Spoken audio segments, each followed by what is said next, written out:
सभी भैया बहनों को मेरा प्यार भरा राधे राधे। आज हम त्रिभुज के बारे में पढ़ने जा रहे हैं। त्रिभुजों का वर्गीकरण दो प्रकार से किया गया है, एक भुजाओं के आधार पर और एक कोणों के आधार पर। आइए हम एक एक करके इस बात को समझते हैं। भुजाओं के आधार पर किसी भी त्रिभुज में कितनी भुजाएं होती हैं? स्पष्ट है, 3 भुजाओं से घिरा हुए क्षेत्र को हम त्रिभुज बोलते हैं। ये चित्र में हमारे सामने एक ABC एक त्रिभुज है। इसकी 3 भुजाएं कौन कौन सी हैं? हाँ बोलिए। आप कह रहे हैं AB, ठीक।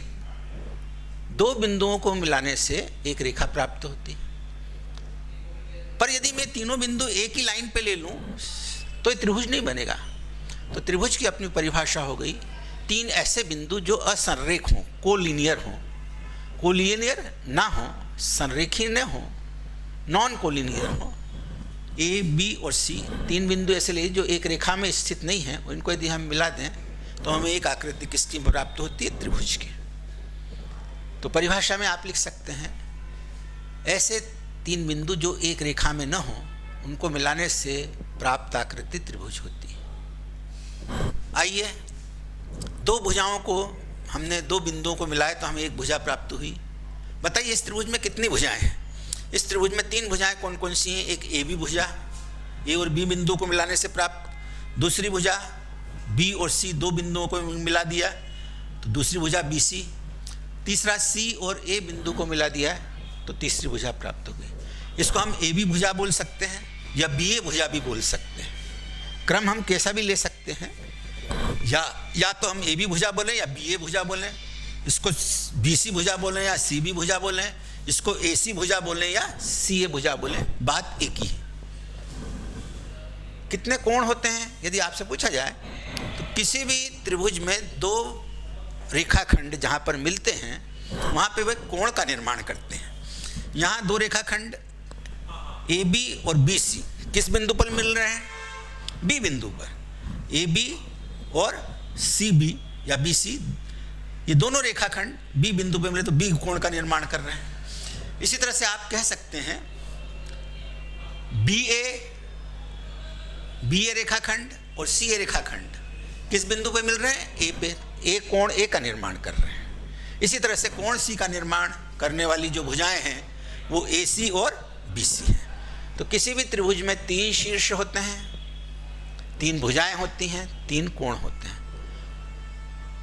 कोण को स्पष्ट करने के लिए हम 3 बिंदुओं का नाम लेते हैं। यदि हम कोण A को बोलना चाहें तो हम 2 प्रकार से बोलेंगे।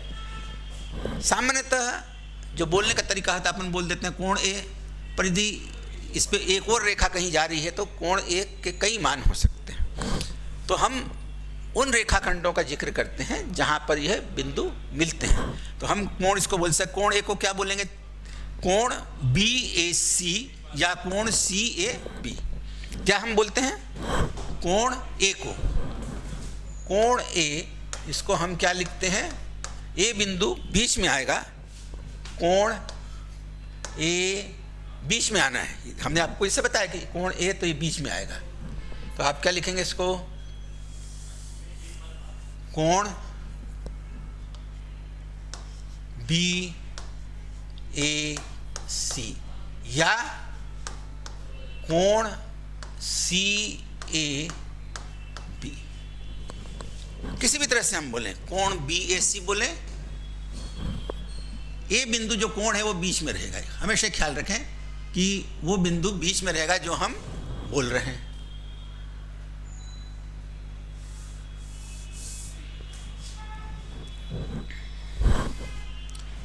इसी तरह से कोण B को हम बोल सकते हैं कोण ABC, B को बीच में लिया, या कोण CBA इत्यादि इत्यादि। हमारी बात चल रही थी भुजाओं के आधार पर। अब ये त्रिभुज हमने बनाया है, इसमें 3 भुजाएं हैं। इसमें से यदि तीनों भुजाओं की माप अलग अलग है, तीनों भुजाओं की माप अलग अलग है, तो वो कौन सा त्रिभुज होगा? विषमबाहु त्रिभुज। कोई भी भुजा बराबर की नहीं। यदि किसी त्रिभुज की 2 भुजाएं बराबर हैं तो सम 2 भुजाएं के लिए समद्विबाहु त्रिभुज कहलाएगा। यदि किसी त्रिभुज की सभी भुजाएं बराबर हैं तो समबाहु त्रिभुज या सम त्रिबाहु त्रिभुज कहलाएगा। समबाहु या सम त्रिबाहु एक ही है। इसी तरह से कोणों के आधार पर यदि किसी त्रिभुज का एक कोण समकोण है, यानी 90 डिग्री का है, तो वो त्रिभुज क्या कहलाएगा? समकोण त्रिभुज। किसी त्रिभुज का एक कोण अधिक है तो अधिक कोण त्रिभुज होगा। पर सावधानी रखें, न्यून कोण त्रिभुज ऐसा त्रिभुज जिसके सभी कोण न्यून हों, वो क्या होगा? न्यून कोण। यहाँ देखिए, ध्यान दीजिएगा, सभी कोण न्यून कोण हो, उसमें से एक भी कोण अधिक हो गया तो अधिक कोण त्रिभुज हो जाएगा। यानी तीनों कोणों का मान 90 से कम हो। वो शर्त अपनी क्या है? किसी भी त्रिभुज के तीनों कोणों का मान कितना होता है? योगफल किसी भी त्रिभुज के तीनों कोणों का जोड़ 180 अंश होता है, 180 डिग्री। तो ये ख्याल रखें। इसमें तो अपन कहते हैं जिस त्रिभुज का एक कोण समकोण हो, समकोण त्रिभुज कहलाता है।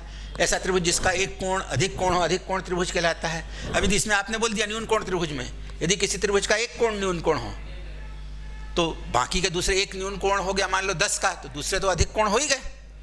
तो यहाँ सावधानी रखनी है कि न्यून कोण त्रिभुज की जब आप परिभाषा दें तो ये ख्याल रखें कि ऐसा त्रिभुज जिसके सभी कोण न्यून कोण हो, अर्थात सभी कोण 90 से छोटे हों, वो न्यून कोण त्रिभुज कहलाएगा। अब चित्र में मैं आपके सामने इनका वर्णन करता हूँ एक एक करके कि कौन सा त्रिभुज। जैसे विषम बाहु त्रिभुज, भुजाओं के आधार पर अपन लेंगे। पहला लेंगे विषम बाहु त्रिभुज, फिर लेंगे समबाहु त्रिभुज, फिर सम द्विबाहु त्रिभुज। तो एक एक करके हम इनको लिख लेंगे। सबसे पहले ले रहे हैं विषम बाहु त्रिभुज। अब आपसे कहें विषम बाहु त्रिभुज आपको बनाना है एक, तो आपका क्या उद्देश्य होना चाहिए? विषम बाहु के लिए हमने क्या बताया? ऐसा त्रिभुज जिसकी सभी भुजाएं की माप अलग अलग हों, विषम बाहु त्रिभुज कहलाता है। विषम बाहु की परिभाषा है कि जिसकी भुजाएं, पर इसमें भी एक ख्याल रखना है आपको, किन्हीं भी दो भुजाओं का योगफल तीसरे से अधिक नहीं होना चाहिए। समझ में आया? जब आप त्रिभुजीय असमीका आपको पढ़ाई जाएगी तो आपको पता चलेगा कि किसी भी त्रिभुज में दो भुजाओं का योग तीसरी से बड़ा होता है, ये शर्त है उसकी। जैसे मान लीजिए आपने एक त्रिभुज बनाया, ये त्रिभुज बनाया। अब कोई भी दो भुजाओं को आप जोड़ दें,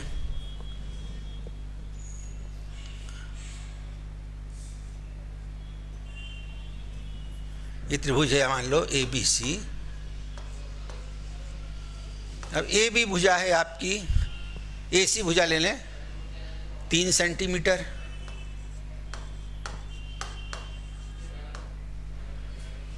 और AB ले लें 4 सेंटीमीटर, ये 4 ली। हमने बताया कि किसी भी त्रिभुज में दो भुजाओं का जोड़ तीसरी से अधिक होना चाहिए। ये 7 हो रहा है तो 7 से बड़ी नहीं हो सकती, 7 से छोटी होगी। तो इसको हमने ले लिया 6 सेंटीमीटर, 6 सेंटीमीटर। अभी देखिए, इसमें कोई भी भुजा ऐसी है जो जिसकी माप समान हो? नहीं। ये 3 की है, 4 की है, 6 की है। और कोई भी दो भुजाओं का जोड़ 4 और 3 को जोड़े 7 सेंटीमीटर, 6 से बड़ा है। 6 और 3 को लें, 9 हो गया जो 4 से बड़ा है। 4 और 6 को लें तो 10 हो गया जो 3 से बड़ा है।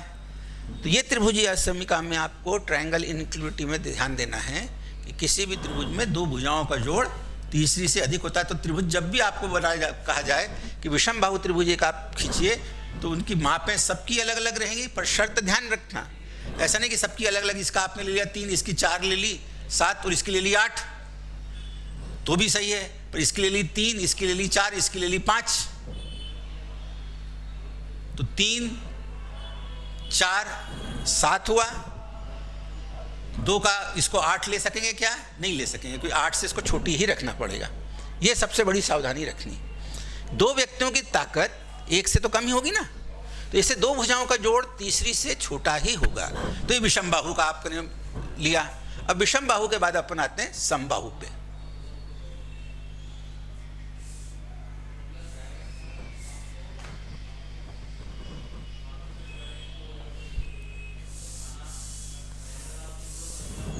विषम बाहु के बाद हम ले रहे हैं समबाहु त्रिभुज। विषम बाहु के बाद समबाहु त्रिभुज, ऐसा त्रिभुज जिसकी तीनों भुजाएं समान माप की हों, समबाहु त्रिभुज या सम त्रिबाहु त्रिभुज कहलाता है।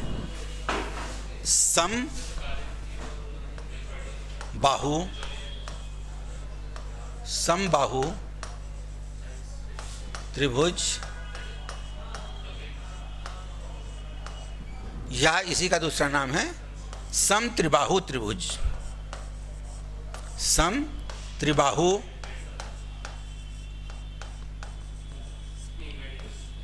त्रिभुज,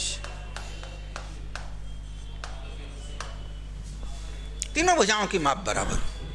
आपने चित्र बनाया, ये और ये, ए बी सी, 3 सेंटीमीटर, तो ये भी 3 की होगी और ये भी 3 की होगी। ए बी भुजा 3 की तो बी सी भी 3 की और सी ए भी 3 की। सम द्विबाहु त्रिभुज, जैसा कि नाम से स्पष्ट है, द्वि माने दो भुजाएं बराबर माप की हों तो सम द्विबाहु हो जाएगा। ये दूसरा प्रकार मान लीजिए आपका हो गया। तो तीसरा प्रकार हुआ आपका, कौन सा हुआ? समबाहु हो गया, सम द्विबाहु, सम द्विबाहु त्रिभुज, सम द्विबाहु त्रिभुज। इसकी दो भुजाएं बराबर, ये भुजा मान लो बराबर है, ए बी और ए सी, ये बराबर हैं दो भुजाएं, तो ये हो जाएगा सम द्विबाहु त्रिभुज। तो हमने देखा कि भुजाओं के आधार पर 3 प्रकार से विभाजित किया गया त्रिभुजों को। अब कोणों के आधार पर भी हम उसको देखते हैं।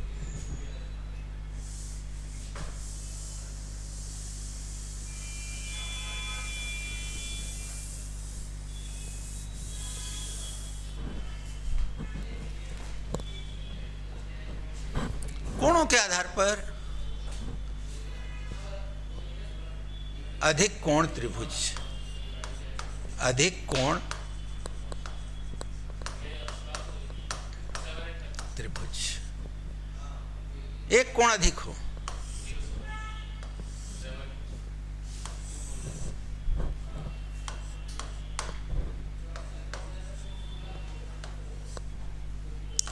ये जो बी कोण है, इसका कोण ए बी सी, ये 90 से अधिक है, तो ये है अपना अधिक कोण त्रिभुज। समकोण त्रिभुज, जिसका एक कोण 90 का हो, समकोण त्रिभुज, जिसको अपन इस तरह से शो करते हैं, समकोण त्रिभुज। तो इसका एक कोण कितने का होगा? 90 का। ये समकोण त्रिभुज हो गया। अब फिर वही सावधानी जैसे अपन ने भुजाओं के आधार पर रखी थी, ऐसा कोण जिसके तीनों कोण न्यून कोण हो वह न्यून कोण त्रिभुज कहलाता है। ऐसा त्रिभुज जिसके तीनों कोण, एक कोण यहाँ पे नहीं बोला जाएगा, जिसके तीनों कोण न्यून कोण हो, न्यून कोण त्रिभुज कहलाएगा। ये सभी 90 से छोटे हैं। ए कोण 90 से छोटा है, बी कोण 90 से छोटा है, सी कोण 90 से छोटा है, तो यह त्रिभुज न्यून कोण त्रिभुज है हमारा। कैसा त्रिभुज है? न्यून कोण त्रिभुज। तो ये ख्याल रखना है कि, क्योंकि यदि आपने बोल दिया कि ऐसा त्रिभुज जिसका एक कोण न्यून कोण हो, तो इसमें तो ये न्यून कोण बन रहा है, ये न्यून कोण बन रहा है, इसमें भी ये न्यून कोण बन रहा है। तो यहाँ सावधानी ये रखनी है कि ऐसा त्रिभुज जिसके तीनों कोण न्यून कोण होते हैं, न्यून कोण त्रिभुज कहलाता है। ये हमेशा हमको ख्याल रखना है। अब चित्र आकृति देख के, मतलब मैं 3 आकृतियाँ आपके सामने बनाता हूँ, आप देखेंगे वो किस तरह के त्रिभुज हैं, आपको जजमेंट करना है।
ये 3 फिगर आपके सामने हैं, पहला चित्र, दूसरा चित्र और तीसरा चित्र। आपको देख के बताना है कि ये त्रिभुज किस प्रकार के हैं। बताइए तीसरा चित्र किस प्रकार का त्रिभुज का है? तीसरा चित्र समकोण त्रिभुज है, क्योंकि इसका कोण सी 90 का है, समकोण त्रिभुज।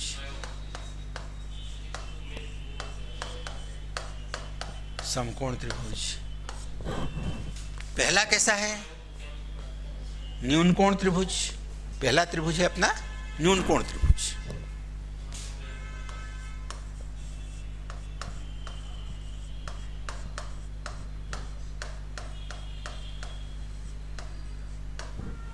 तीसरा कौन सा त्रिभुज है? अधिक कोण त्रिभुज। ये 90 से बड़ा बन रहा है क्यों पे? अधिक कोण त्रिभुज। अधिक कोण त्रिभुज। अब 3 चित्र मैं अलग बनाता हूं जो भुजाओं के आधार पे आपको निर्णय लेना है कि ये किस प्रकार के त्रिभुज है।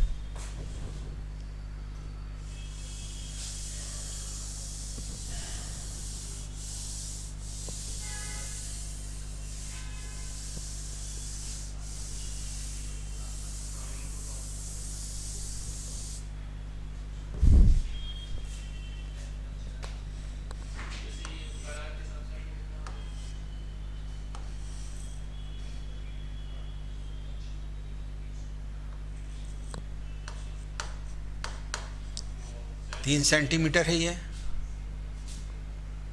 4 है और ये है 5। पहला चित्र। दूसरा चित्र है आपके सामने।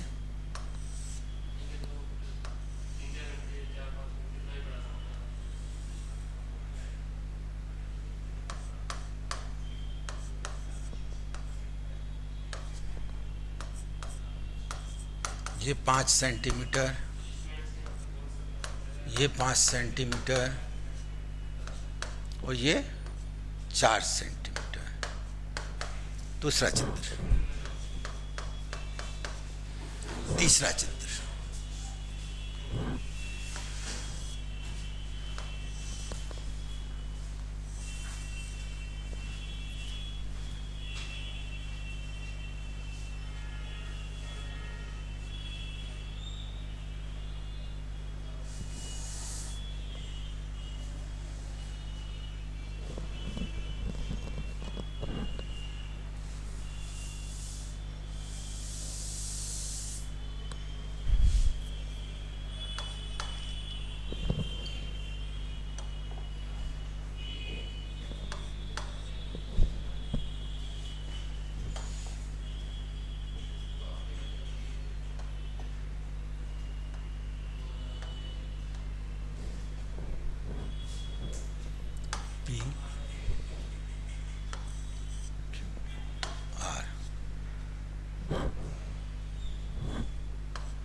स्पष्ट है कि जो तीसरा चित्र है किस प्रकार का है।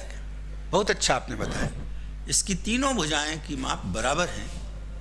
तीनों की माप 7 सेंटीमीटर है। ये अपना समबाहु त्रिभुज या समत्रिबाहु त्रिभुज है।